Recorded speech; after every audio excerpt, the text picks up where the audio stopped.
रेवती जी, सबके समक्ष ये क्या कर रही हैं आप? छोड़ी। सुनिए, आप कृष्ण की भांति बिल्कुल मत कीजिएगा। देखिए, कल तक एक पत्नी थी और आज तीन है। यदि आपने ऐसा किया ना तो मुझसे बुरा कोई नहीं होगा। रेवती जी, आपको क्या आता है ऐसा करके मैं आपके साथ नहीं स्वयं के साथ अधिक बुरा करूंगा। इतनी सुंदर एक पत्नी तो मुझसे संभल नहीं रही है, तीन तीन पत्नियां यदि आ गई तो फिर तो मैं स्वयं को ही नहीं संभाल पाऊंगा। आप निश्चिंत रहिए, मैं ऐसा कदापि नहीं करूंगा। मैं आपसे अत्यंत प्रसन्न हूँ रेवती जी। देखिए, फेरे भी शुरू हो गए।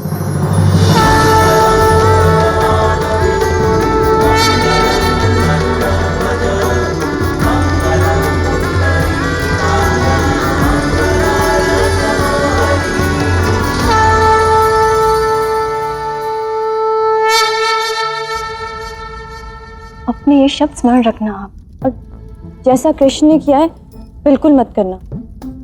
रेवती जी, वो कौन है? वो कान्हा है। जैसा उसका नाम है वैसा ही उसका व्यक्तित्व भी है। इन सभी विवाहों के पीछे का जो वास्तविक कारण है ना, वो अभी संसार को ज्ञात नहीं है। क्या है ना रेवती जी, ये जो कर्म का खेल होता है ना, बड़ा ही निराला होता है और इसे केवल और केवल हमारा कान्हा ही जानता है और कोई नहीं।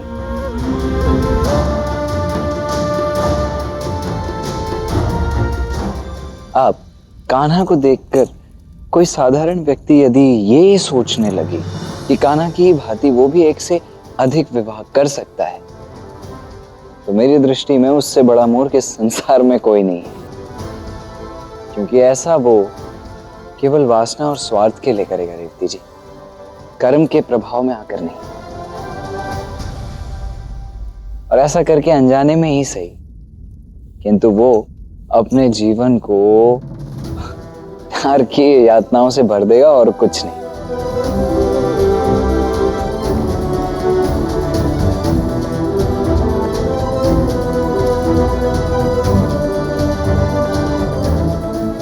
किसने कहा कि आपसे एक पत्नी नहीं संभलती? आप ये कर्म बहुत अच्छे से कर रहे हैं।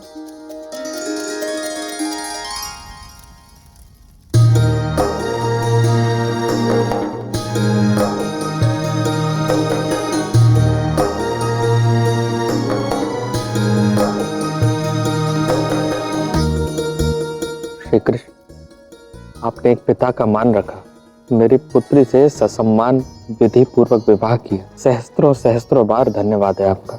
एक पिता अपनी पुत्री को यौवन तक बड़ा करता है, उसका पालन पोषण करता है। ये तो उसका अधिकार है कि वो किस प्रकार अपनी कन्या को विदा करना चाहेगा। तो इसमें मैं बाधा कैसे बन सकता? अब मैं अपना अंतिम कर्तव्य भी पूर्ण करना चाहूंगा। मैं अपना जमाई श्री कृष्ण को कुछ देना चाहता हूं।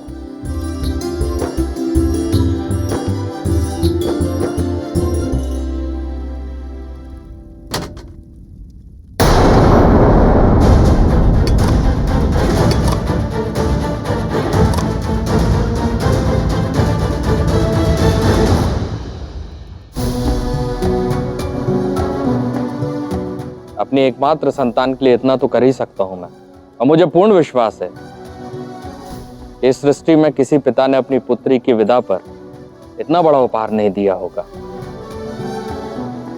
और इसके साथ श्री कृष्ण, मैं आपको अनंत स्वर्ण के निर्माण करने वाली यह स्यमंतिक मणि भी देना चाहता हूं उपहार स्वरूप।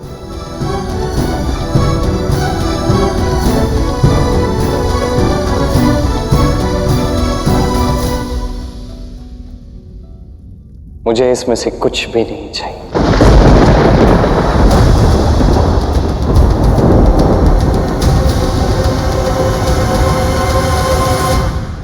मुझे ज्ञात है आपके संतान के प्रति ये आपका प्रेम है, किंतु आपसे किसने कहा कि ये सारा धन, ये स्वर्ण, ये आभूषण, ये स्यामंतक मणि, ये दहेज के रूप में देना आपका कर्तव्य है? ऐसा नहीं है। हाँ, मैंने आपसे ये मणि अवश्य मांगी थी, द्वारका के हित के लिए मांगी थी, इस प्रजा के हित के लिए मांगी थी, तब आपने मुझे नहीं दी। आज आप दे रहे हैं क्योंकि मेरा सत्यभामा के साथ विवाह हुआ है।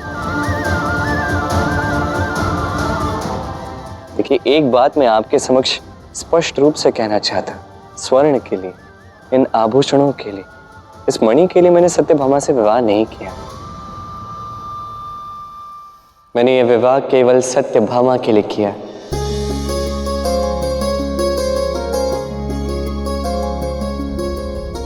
और मुझे लगता है विवाह ऐसा ही होना चाहिए। कन्या स्वयं ही लक्ष्मी होती है। विवाह में उससे भी अधिक कुछ और मांगना या उसकी अपेक्षा भी रखना, यह अनुचित है। दहेज देने की यह प्रथा अनुचित है।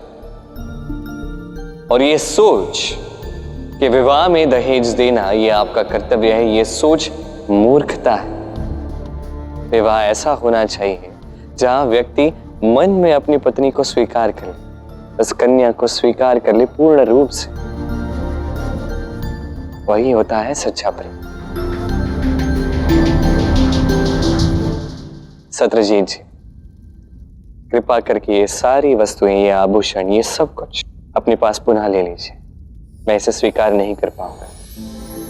और आपसे और सभी द्वारका वासियों से यह अनुरोध है कि ये भूल भविष्य में कोई दोबारा ना करे।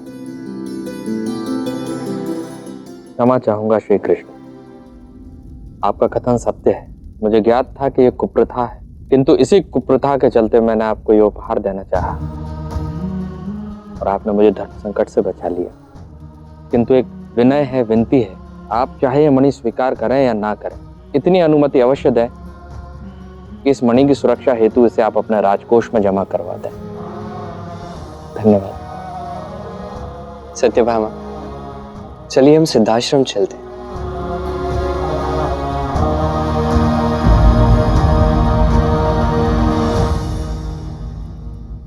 आज आपने सच में मेरा हृदय जीत लिया। मुझे पूर्ण विश्वास हो गया है कि आप सच में मुझसे प्रेम करते हैं। मुझसे जुड़े किसी वस्तु विशेष से नहीं। इसीलिए तो मेरे लिए आपने इस दिव्य मणि को भी त्याग दिया। मुझे ऐसा लगता है कि संसार के हर एक व्यक्ति को यही करना चाहिए।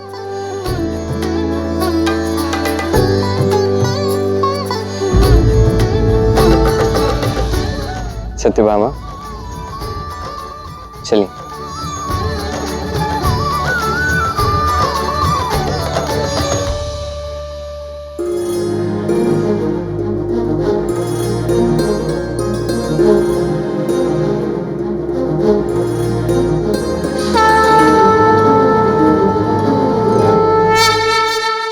देवराज, मेरी एक इच्छा है कि इस वृक्ष को आपकी सुरक्षा मिले। इस वृक्ष के प्रति आपकी आसक्ति किसी से छिपी नहीं है देवी, इसलिए जैसा आप चाहती हैं वैसा ही होगा। नारायण नारायण। प्रणाम ऋषिवर, आप यहाँ? स्वयं नारायण श्री कृष्ण के कार्य से आया हूँ देवराजेंद्र। उनका विवाह देवी सत्यभामा से हो रहा है और देवी सत्यभामा के लिए उपहार स्वरूप मैंने उन्हें एक वचन दिया है। उसे पूर्ण करने के लिए आपकी सहायता की आवश्यकता है देवराज इंद्र। कहिए, क्या चाहिए आपको? मुझे चाहिए संसार के सबसे दिव्य वृक्ष का केवल एक पुष्प।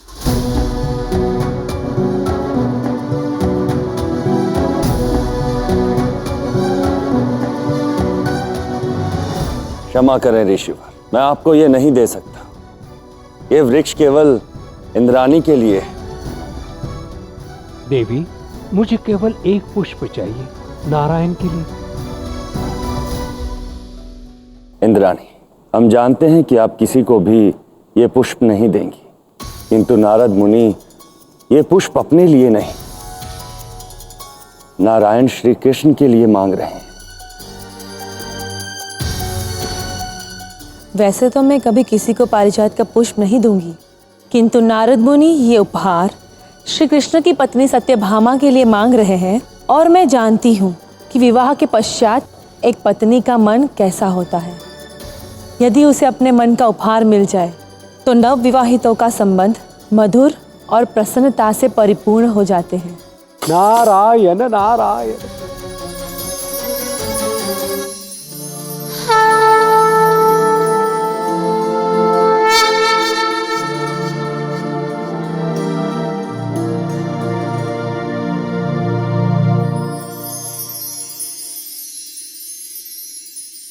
धन्यवाद देवी इंद्रायणी। मुनिवर, श्री कृष्ण और सत्यभामा को हमारी ओर से शुभकामनाएं दीजिएगा। अवश्य देवराज इंद्र। इंद्राणी जो पुष्प किसी को नहीं देती वो उसने मुझे दिया। ऐसा दुर्गम कार्य मैंने कर दिया है तो श्री कृष्ण आनंदित अवश्य होंगे। नारद, आपने दुर्गम कार्य किया तो है, किंतु इस पुष्प के कारण इससे भी अधिक दुर्गम अध्याय को आपने आरंभ कर दिया है।